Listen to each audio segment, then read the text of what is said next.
দক্ষিণ ত্রিপুরার বেলুনিয়া ঋষিমুখ ব্লকের নলুয়া প্রাথমিক স্বাস্থ্য কেন্দ্রে চিকিৎসা পরিষেবা নিয়ে উঠেছে গুরুতর অভিযোগ।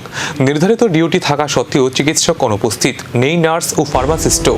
ফলে জিডিএ কর্মীর ভরসাতেই চলছে রোগীর চিকিৎসা পরিষেবা।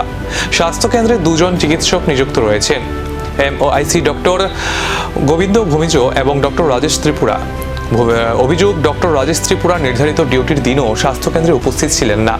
তার বিরুদ্ধে রোগীকে যথাযথ পরিষেবা না দেওয়ারও অভিযোগ তুলেছেন স্থানীয়রা। অন্যদিকে নার্স না থাকায় জিডিএ কর্মীকেই রোগীর স্যালাইন ও ইনজেকশন দেওয়ার মতো গুরুত্বপূর্ণ কাজে যুক্ত হতে দেখা যায় বলে অভিযোগ। পাশাপাশি ফার্মাসিস্টের উপস্থিত নিয়েও প্রশ্ন উঠেছে। ঘটনায় ক্ষোভ ছড়িয়েছে স্থানীয়দের মধ্যে। তাদের দাবি, রোগীদের নিরাপত্তার কথা মাথায় রেখে অবিলম্বে স্বাস্থ্যকেন্দ্রের চিকিৎসা পরিষেবা স্বাভাবিক করা হোক এবং অনিয়মের বিরুদ্ধে প্রশাসনিক পদক্ষেপ নেওয়া হোক। ইন্ডাকশনটা দিছে ভাই, এরপরে ভাই ইন্ডাকশন দিছে আমার 9:30 বাজে স্যার, অনুমান স্যার।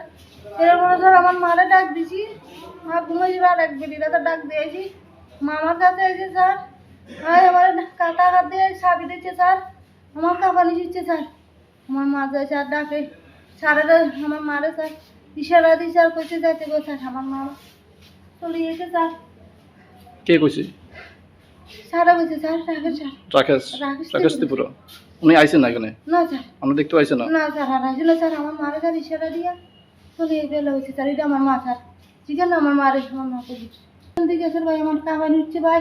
আমার মা আমার চাবি ধরে রাখতে পারে না, জ্বর হয়েছে ভাই, যে কাঁপানি উঠছিল ভাই, হাত লাগে ভাই, মরিয়ে যাবো ভাই একটা। সকালবেলা আইছেন কিটা বুঝে? সকালবেলা স্যার আমি মা লইয়া যাতে ধরে ধরে নিয়ে আপনার রেফার করে দিছি বিলুনিয়া। ডাক্তার নার্সের ঘাটতিতেই থমকে চিকিৎসা। জিডিএ কর্মীর ভরসাতেই কতটা নিরাপদ রোগীর পরিষেবা, উঠছে বড় প্রশ্ন।